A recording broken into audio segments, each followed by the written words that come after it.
Começar o programa de hoje falando sobre o Setembro Vermelho, que é uma campanha que faz parte do calendário de eventos e destinados a alertar os tutores sobre a importância da prevenção de doenças cardíacas em cães e gatos, porque assim como nós, os pets podem sofrer de doenças cardiovasculares e, claro, precisam de um tratamento adequado.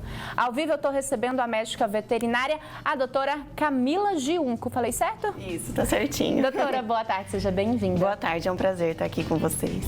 Primeiro que eu não sabia que os bichinhos também podiam ter problema no coração. Sim, eles desenvolvem problemas cardiológicos assim como os humanos.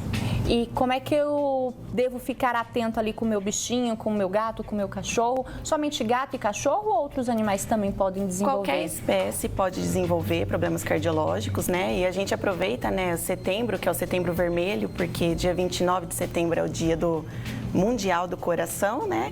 Então, o mês de setembro ele é todo dedicado para a conscientização das doenças cardiológicas. Assim como nos humanos, os pets também desenvolvem. Então, a gente aproveita aí esse mês para conscientizar os tutores. Com relação às doenças, né? Quais são as doenças mais comuns nos animais? Certo, falando de cardiologicamente, né, nos gatos eles têm mais problemas de cardiomiopatia, nos cães de valvulopatia, também cardiomiopatia, e eles desenvolvem sinais que os tutores conseguem perceber, né, como um edema de pata, um abdômen mais abaulado, cansaço excessivo, às vezes vai passear, não aguenta passear como aguentava antes, relutância. E assim, eles vão percebendo essa diferença, né, de como o animal era e ele mudou, ficou mais cansadinho, uma tosse que não tem relação com problema respiratório. O ideal é encaminhar para um médico veterinário, para ele fazer os exames e assim descobre precocemente, né, a doença do coração.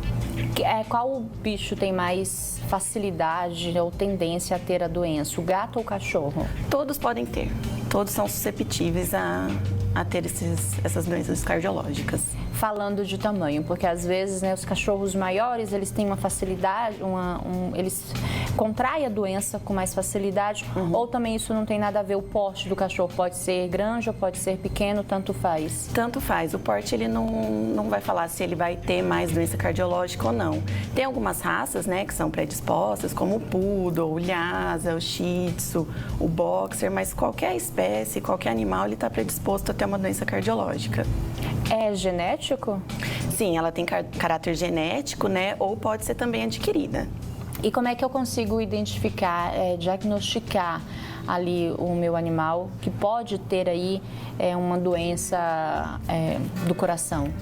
Se o tutor perceber, né, esses sinais que eu disse, um cansaço, uma tosse, um edeminha de pata, né, um abdômen abaulado, ele encaminha para o médico veterinário e ele vai pedir os exames. Um eletrocardiograma, um ecocardiograma, né, que é um ultrassom do coração, um raio-x de tórax, que você consegue avaliar a silhueta cardíaca. Também pode fazer o uso de Holter, que é igual ao do humano, né, que fica 24 horas com um aparelho. E assim, o cardiologista veterinário, ele consegue fazer o diagnóstico preciso. Bom, e nos animais, as doenças cardíacas, elas têm uma idade para chegar ou pode também acometer animais mais novos? Ela pode acometer animais mais novos. Geralmente a gente vê né, de uma idade média para cima, mas ela pode acometer qualquer idade. Como ela tem predisposição genética, né? Então ela pode acometer qualquer idade. Com relação de ser macho e fêmea, dá para também dizer que mais o macho, mais a fêmea? Ou Não, todos são predispostos a ter a doença cardiológica. Doenças relacionadas ao coração, mas nos pets. A gente está recebendo aqui a doutora Camila Giunco, gente. Doutora, vamos lá. A gente falou dos tipos de doença, né? Falamos das doenças que tanto podem acometer gatos e cachorros, animais de pequeno, grande porte, do sexo masculino e também do sexo feminino. Eu consigo evitar, eu consigo prevenir essas doenças nos meus animais? Você consegue identificar o sinal e identificar a doença precocemente, né? Manter também uma dieta saudável do seu animalzinho, exercício, né? E aí ficar sempre prestando atenção nos sinais. Se identificou alguma coisinha errada, já chamar o médico veterinário, fazer um check-up, né, que é ideal, fazer anual, sempre estar consultando o veterinário, porque assim, se acontecer, você consegue identificar precocemente. O ideal é identificar precoce. Então, assim como em nós humanos, que fazemos ali um check-up anualmente, nos animais também é importante fazer esse check-up. Isso, é super importante, porque qualquer alteração você consegue identificar. E quanto mais precoce, melhor o tratamento, mais efetivo e o prognóstico também é melhor. A alimentação, ela pode atrapalhar, ela pode ajudar, digamos assim, nessa questão de desenvolver esse tipo de doença? Então, uma alimentação saudável é bom para o sistema todo, né? Não só para o coração, mas como o sistema todo. Animais obesos, eles vão ter outros problemas além do problema cardiológico, né?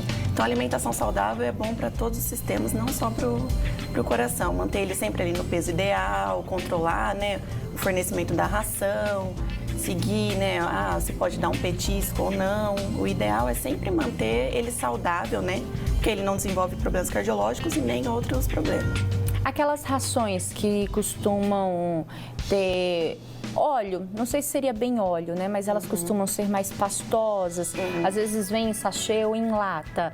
Elas são ideais aí para dar para os animais ou elas é aquele tipo de alimento que pode prejudicar, que pode atrapalhar aí o sistema imunológico do animal? A alimentação úmida, né? Isso. Então, o ideal é você fazer uma nutrição adequada. Por exemplo, se é uma ração seca, você seguir ali o rótulo ou a recomendação do veterinário. Se é uma ração úmida, você seguir ali talvez uma marca que o veterinário indique, né? Porque cada animal, dependendo da idade, dependendo do peso, dependendo da doença que ele tem uma recomendação alimentar, né? Então, o ideal é sempre seguir o que ele precisa. Independente do alimento que seja, se é a alimentação natural, se é a ração seca ou se é a úmida. Tratamento. O tratamento, quem indica o tratamento é o veterinário cardiologista, né? Passa pela consulta, identifica, né, qual é o problema cardiológico e assim ele dá o tratamento. Com medicações, né? São medicações que podem tomar para o resto da vida, dependendo, né, do grau da doença. E assim, quando identifica o problema cardiológico, o ideal é manter também uma visita ao cardiologista, porque aí regula, né, a medicação, ver se dá para aumentar a dose ou diminuir, ver como que tá, né, o coração em relação à medicação, se ele está melhorando ou não. Tem cura essas doenças? Tem como você monitorar, né? Dependendo da alteração, né? Se for uma alteração de caráter genético, você monitora ela e vê se ela piora, se ela aumenta ou se ela mantém.